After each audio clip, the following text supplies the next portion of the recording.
বিশ্বের অন্যতম মর্যাদাপূর্ণ ও জমজমাট সুন্দরী প্রতিযোগিতা মিস ইউনিভার্স এর ৭৪তম আসরে মঞ্চে বাংলাদেশের পতাকা হাতে সগৌরবে দাঁড়িয়ে আছেন মডেল ও অভিনেত্রী তানজিয়া জামান মিথিলা। মিস ইউনিভার্স বাংলাদেশ ২০২৫-এর মুকুট জয়ের পর গত অক্টোবরের শেষের দিকে থাইল্যান্ডের মূল মঞ্চে দেশের প্রতিনিধিত্ব করতে পৌঁছান। থাইল্যান্ড থেকে সামাজিক যোগাযোগ মাধ্যমে নেটিজনদের মাঝে তার পোশাক নিয়ে চলমান বিতর্কের বিষয়ে একটি ভিডিও বার্তা দিয়েছেন মিথিলা। আমি যদি এখানে বলি যে আমি বিকিনি পরবো না, then I can't make top 30। আমি যেহেতু আজকে বিকিনি পরছি, আমি জানি এটা নিয়ে অনেক কন্ট্রোভার্সি হবে, কিছু মানুষ নেগেটিভ কমেন্ট করছেন, কিছু মানুষ পজিটিভ কমেন্ট করছেন।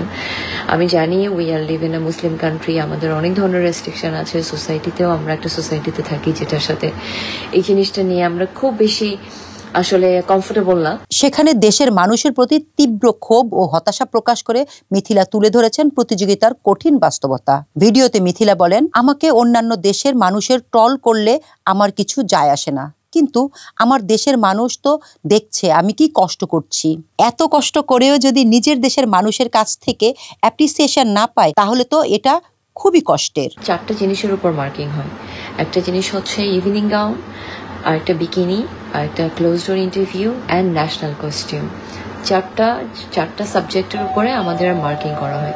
তো আমি যদি এখানে বলি যে আমি বিকিনি পরবো না, then I can't make top 30, not even top 30, forget about top 1। Bikini পরা নিয়ে তিনি বলেন, আমি কি কতবার বলবো, আমি যদি বিকিনি না পরি তাহলে আমি টপ 13-এ যেতে পারবো না। তো আপনারা তো চান যে আমি জিতি, তো জিততে হলে আমাকে তাহলে তো বিকিনি পরতেই হবে।